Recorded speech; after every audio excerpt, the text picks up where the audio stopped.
Welcome back to my channel. તમને બધાને કેમ છે? મજામાં છે ફ્રેન્ડ્સ. પથરી એક એવી વસ્તુ છે કે જે વ્યક્તિને થાય ને એને જ ખબર પડે, કારણ કે એની પીડા એવી વસ્તુ છે કે જે નોર્મલી આમ તો દેખાય કે આ વ્યક્તિને કંઈ પણ થયું નથી, ખાલી ખોટા નાટક કરે છે.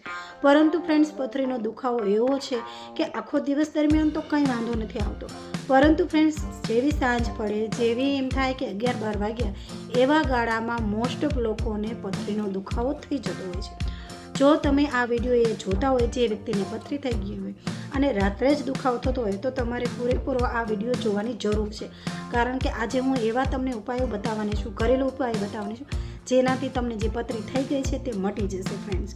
અને જો વારંવાર પથરી થઈ જતી હોય તો ફ્રેન્ડ્સ તમારે આ ઉપાય જરૂર કરવાની જરૂર છે. આ ઉપાય કરવાથી કંઈ આડઅસર થતી નથી. હા, પણ કોને આ ન ઉપાય કરવો જોઈએ એ પણ સાથે સાથે હું વિડીયોમાં બતાવીશ.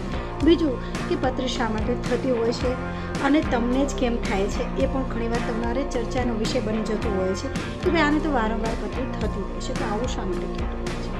સૌપ્રથમ તો ફ્રેન્ડ્સ, તમે જો પાણીનું સેવન ન કરતા હોય તો તમને પથરી થઈ જતી હોય છે, કારણ કે પાણી નિયમિત પીવાથી શરીર ફિલ્ટર થતું હોય છે અને પાણી માટે ઘણા બધા શરીરના ઝેરી તત્વો હોય છે એ નીકળી જાય છે. જ્યારે તમે પાણી નથી પીતા, યાની કે ઓછું પીવો છો, તો એનું કારણ શું થાય છે કે શરીરમાં, કિડનીમાં જે લોહી હોય, નકામું લોહી હોય તે પડ્યું રહે છે, કે પછી નકામો કચરો હોય એ પડ્યો રહે છે અને જેની જગ્યાએ એ કિડની સ્ટોન ઉદ્ભવતી હોય છે.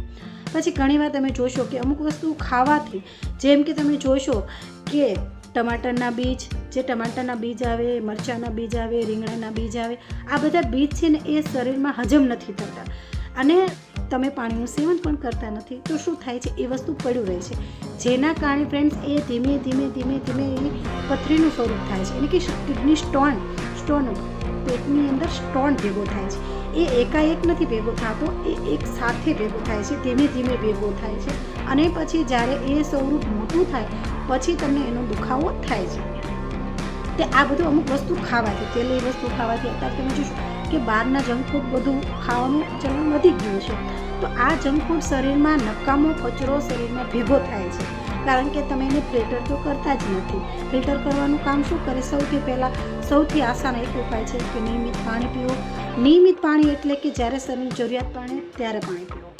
મેં મોસ્ટ ઓફ લોકોને જોયું અહીંયા સુધી કે મારા પાર્લરમાં જે પણ અત્યારે શીખવા આવે છે ને, તે અત્યારે 11થી 12ના ગાળામાં કે 1ના ગાળામાં ક્યારેક 1:30 પણ વાગી જાય, 2 પણ વાગી જાય છે. તો મેં નિરીક્ષણ કર્યું છે કે તે વોશરૂમ નથી જતી, તે પાણી નથી પીતી, એટલે કે 2 થી 3 કલાક સુધી એકધારી સીધી બેસી જ રહે છે.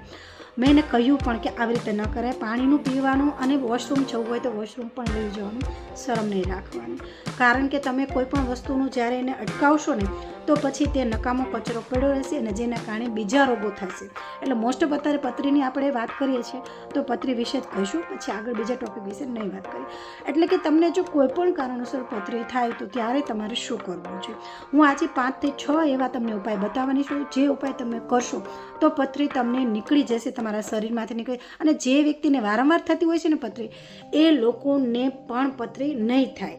હા, એક વાત છે કે જે લોકોને ખૂબ જ પથરી મોટી જબરી થઈ ગઈ છે, મેં અહીંયા સુધી એને પહેલાંના પણ વિડીયોમાં શેર કર્યો હતો કે પિત્તાશયમાં પથરી થાય તો એ લોકોએ ફરજિયાત કઢાવવું પડે. પિત્તાશય આખું કાઢી અને પિત્તાશયની અંદર પથરી ઝીણી હોય છે, ઓપરેશન દ્વારા એ કાઢવું પડે છે. તો આવું તમારી સાથે ન થાય એ પહેલાં જ તમારે ઘરેલું ઉપચાર કરવા જોઈએ. ઘરેલું ઉપચાર કરવાથી કંઈ વસ્તુ નડતી નથી. હા ફ્રેન્ડ્સ, કંઈ વસ્તુ નડતી નથી. આજે હું તમને ગ્રામ સહિત અને ક્યારે લેવું એ પણ દેખાઈશ. મેં લખી જ રાખ્યું છે, એટલે તમારે હું ભૂલી ન જાઉં એટલા માટે લખીને રાખ્યું છે કે કેટલા ગ્રામમાં તમારે લેવું જોઈએ, કારણ કે 6 ઉપાય છે તો 6 ઉપાય, બધા ઉપાય મને પણ ન યાદ રહે, કારણ કે ગ્રામમાં દેખાડવાના છે એટલા માટે. તો સૌથી પહેલો જે ઉપાય છે એ તમારે કળથી લેવાની છે. આ જૂનામાં જૂનો ઉપાય છે ફ્રેન્ડ્સ. કળથી શરીર માટે આમ પણ બેનિફિટ આપે છે. તો તમારે કેટલી કળથી લેવાની એ પણ હું કહી દઉં. તો કળથી છે ને તમારે સાંજે છે ને સરસ મજાની ધોઈ નાખવાની છે અને આખી રાત પલાળીને રાખવાની છે. પલાળીને રાખી અને પછી 20 ml કળથી આવે છે તે લેવાની છે, એને પલાળીને રાખવાની છે અને સવારે સરસ મજાનો ઉકાળો કરવાનો છે. એ સરસ રીતે બફાઈ જાય, એ આખી ખાવ તો પણ વાંધો નહીં અને એનો રસ લેવો તો પણ વાંધો નહીં. સવાર સાંજ તમારે આ કરવાનું છે. જો સવાર સાંજ તમે કરતા હો તો શું કરવાનું, સાંજે પલાળી દેવાની અને સવારે પીવાની. અને સવારે પલાળવાની, એ સાંજે પીવાની. આવી રીતે તમારે કેટલા દિવસ કરવાનું? 15 દિવસ તમારે ફ્રેન્ડ્સ કરવાનું છે. જ્યાં સુધી તમને જે પથરીનો દુખાવો થાય છે એ મટીનો છે ત્યાં સુધી તમારે આ ઉપાય કરવાનો છે. હું 6 ઉપાય બતાવું છું. 6 ઉપાયમાંથી તમને જે યોગ્ય લાગે એ તમારે ઉપાય કરવાના છે. હા, એવું નથી કે હું કહું અને તમારે ફરજિયાત કરવાની. તમારી મનની મરજી, તમારે કરવા હોય તો કરો, ન કરવા હોય તો ન કરો. હું તમને ફોર્સ નથી દેતી. તમારે દવાખાને જવું હોય તો પણ તમને છૂટ છે દવાખાને જવાનું. બીજો જે ઉપાય છે એમાં તમારે ગોખરું લેવાનું છે. તમે જો ગામડામાં રહેતા હોય તો ગોખરાની તો તમને ખબર જ હશે, અને જો તમે શહેરમાં રહેતા હો તો શહેરમાં પણ ઓનલાઈન મળી રહે છે. અને હા, આયુર્વેદિકની જે દુકાનો હોય, કરિયાણાની દુકાનો, ત્યાં પણ ગોખરુનો પાવડર મળી રહે છે. 2 જ મિનિટ ફ્રેન્ડ્સ. જે ગોખરુનો પાવડર છે એ તમારે કેટલા ગ્રામ લેવાનો છે? એ તમારે લેવાનો છે 4 ગ્રામ. આ માત્ર ખાસ યાદ રાખજો, 4 ગ્રામ લેવાનું છે અને સવારને સાંજ પીવાનું છે. પાણી સાથે પીશો તો વધારે યોગ્ય, અને દૂધ સાથે પીવું હોય તો પણ કંઈ વાંધો નથી. પછી ફ્રેન્ડ, તમારે જે ત્રીજો ઉપાય કરવાનો છે એ પથ્થરતોડના પાન છે. પથ્થરતોડના પાન ખાવાથી પણ સારું છે, પરંતુ ફ્રેન્ડ્સ પથ્થરતોડના જે પાન આવે એ દાંતને નુકસાન કરે છે.